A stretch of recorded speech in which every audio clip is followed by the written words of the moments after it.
नमस्कार, मैं हूं अनिल सर और हम पढ़ रहे हैं क्लास 10 की मैथ्स। आज हम देख रहे हैं प्रश्नावली 6.3 का पहला प्रश्न। आइए देखते हैं पहला प्रश्न क्या है।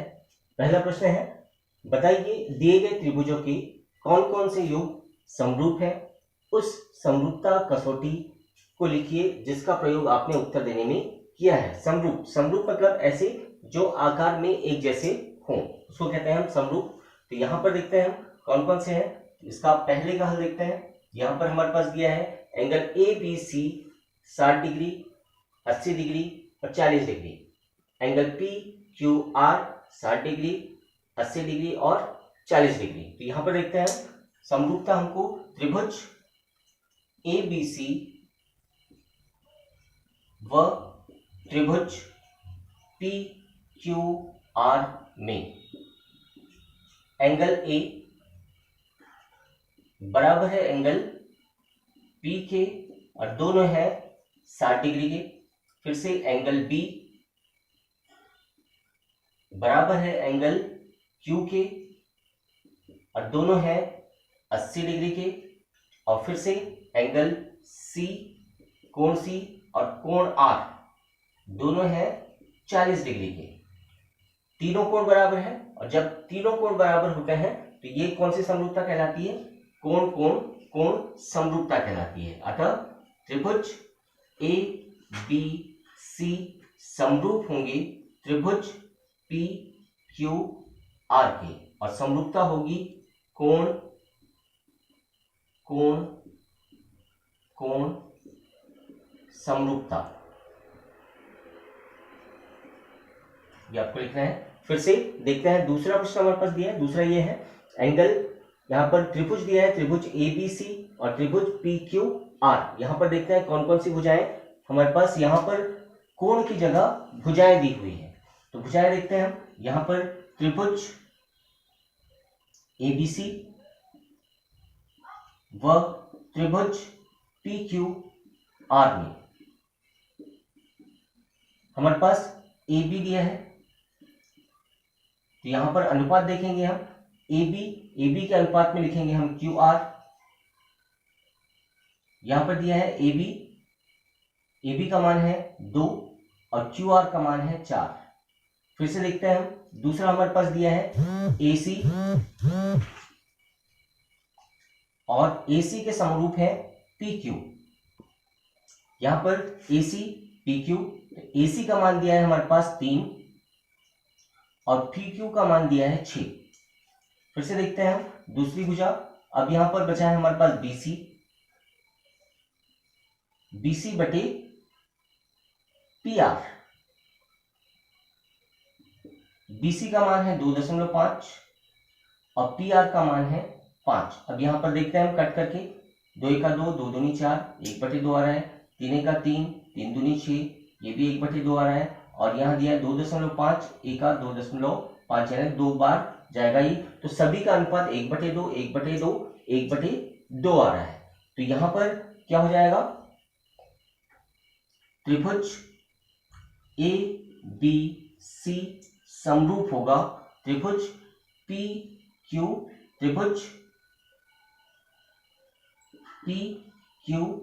आर के। और यहां पर क्या होगा? भुजा भुजा भुजा समरूपता। भुजा भुजा भुजा सभी का अनुपात सेम है, इस तरह से ये समरूप होगा। अब यहां पर देखते हैं हम, तो यहां पर भी भुजा भुजा है हमारे पास। तो सबसे पहले देखते हैं एमपी त्रिभुज एल एम पी और त्रिभुज ए बी सी में एमपी बटे ए बी। एमपी का मान है 2, ए बी का मान है 4। फिर से देखते हैं एलपी 3 है, यहां हो जाएगा एसी। एलपी का मान 3, एसी का मान है 6। और फिर से एलएम हो जाएगा यहां बीसी। 2.7/5। अब यहाँ पर अनुपात देखते हैं, ये 2 एका 2, 2 दूनी 4, 1/2 आ रहा है, 3 एका 3, 3 दूनी 6, 1/2 आ रहा है, लेकिन ये कट हमारा नहीं हो रहा है, मतलब यहाँ पर अनुपात बराबर नहीं है, तो ये त्रिभुज है, ये समरूप नहीं होंगे। अतः त्रिभुज LMP व त्रिभुज ABC समरूप नहीं है, समरूप नहीं है।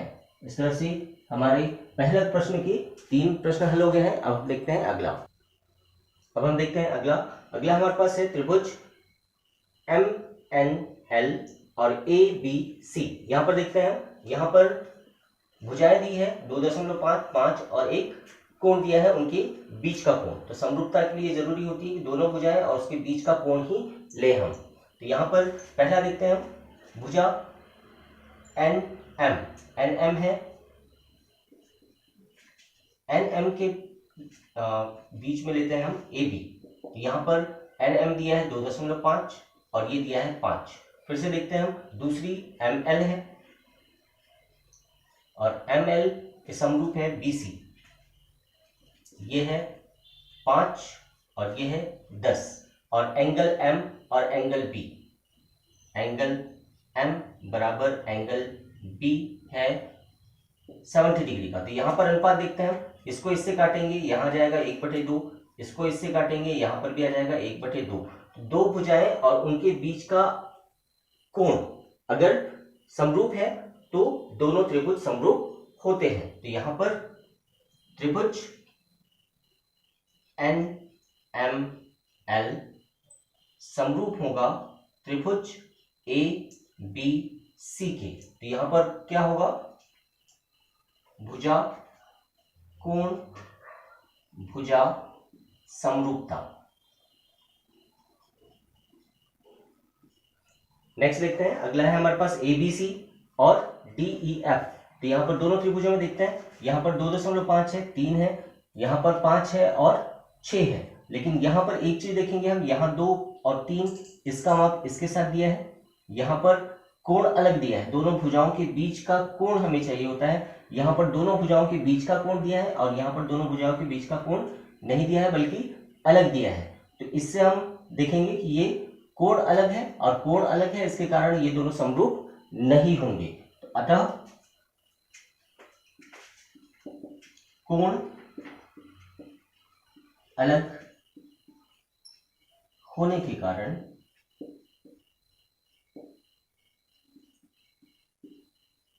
त्रिभुज ABC व त्रिभुज DEF समरूप नहीं है।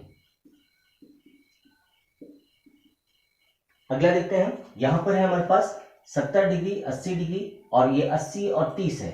तो यहां पर अगर हम देखते हैं तो त्रिभुज के तीनों कोणों का माप कितना होता है, तीनों कोणों का माप होता है 180 अंश। तो यहां पर ये 70 है, ये 80 है, तो ये 30 का हो जाएगा, 30 और 70 100 और ये 80 180 हो जाता है। त्रिभुज के तीनों कोणों का माप 180 अंश होता है। वैसे यहाँ पर 80 है, यहाँ 70 है, तो ये हो जाएगा 80 है, 30 है, तो ये हो जाएगा 70 का। तो इस तरह से तीनों कोण हमारे पास आ जाएंगे। तो कोण D बराबर कोण P बराबर है 70 डिग्री के, कोण E बराबर कोण Q बराबर है 80 डिग्री के, और कोण F बराबर कोण R बराबर है 30 डिग्री के। अगर ये तीनों कोण बराबर है तो ये दोनों त्रिभुज समरूप होंगे। अतः त्रिभुज DEF समरूप होगा त्रिभुज PQR के। और यहां पर क्या होगा, कोण कोण कोण समरूपता। इस तरह से हमारा पहला प्रश्न कंप्लीट हुआ। अब हम देखते हैं अगला प्रश्न। दूसरा प्रश्न देखते हैं। दूसरा है हमारे पास, आकृति में त्रिभुज ODC समरूप है त्रिभुज OBA के। कोण BOC बराबर 125 और कोण CDO बराबर 70 डिग्री है। कोण डीओसी, कोण डीसीओ और कोण ओएबी ज्ञात कीजिए। तो यहाँ पर हमारे पास ये आकृति दी हुई है। यहाँ पर कोण डी 70 डिग्री दिया है और कोण ओ या सीओबी 125 दिया है। तो यहाँ पर हमें ये ज्ञात करना है एंगल डीसीओ ये ज्ञात करना है और ओएबी इसे हमें याद करना है। तो सबसे पहले हम देखते हैं यहां पर ये जो है एक सीधी रेखा है त्रिभुज, यहां पर देखेंगे ये एक सीधी रेखा है। तो आकृति में देखते हैं, आकृति में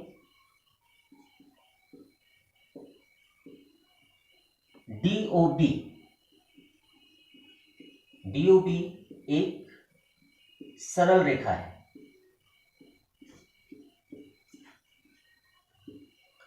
सरल रेखा है तो यहां पर क्या होगा, डीओसी कोण डीओसी धन कोण सीओबी बराबर 180 अंश का होगा, क्योंकि सरल रेखा का कोण 180 अंश का होता है। तो यहां पर डीओसी हमें ज्ञात करना है और कोण सीओबी हमारे पास दिया है 125 अंश बराबर 180 अंश। इसका इस तरफ पक्षांतर कर देंगे, कोण डीओसी बराबर हो जाएगा 180 अंश ऋण 125 अंश बराबर कितना आ जाएगा 55 अंश। इस तरह से कोण डीओसी पहला कोण हमारा ज्ञात हो गया है। अब हम देखते हैं दूसरा डीसीओ। अब डीसीओ हमें ज्ञात करना है, डीसीओ इसको ज्ञात करना है। तो यहां पर त्रिभुज ओडीसी में, त्रिभुज ओडीसी में त्रिभुज के तीनों कोणों का योग 180 अंश होता है। तो यहां पर कोण डी धन कोण ओ धन कोण सी बराबर 180 अंश होगा। तीनों कोणों का माप 180 अंश होता है। तो यहां पर कोण डी हमारे पास दिया है 70 अंश,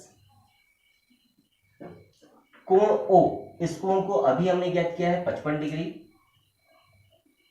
और कोण सी हमें ज्ञात करना है 180 अंश। दोनों को जोड़ देंगे, यहां आ जाएगा 5 और 7 और 5 12, 125 अंश बराबर कोण सी 180 अंश। आगे देखते हैं, इसका इस तरफ पक्षांतर कर देंगे तो हो जाएगा कोण सी बराबर 180 अंश ऋण 125 अंश।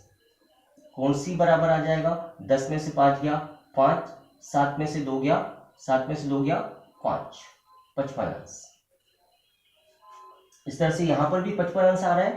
तो अब यहां पर क्या होगा, इसका मान कितना आ जाएगा 55 अंश और इसका मान भी आ गया हमारा 55 अंश। दोनों 55 आ रहे हैं।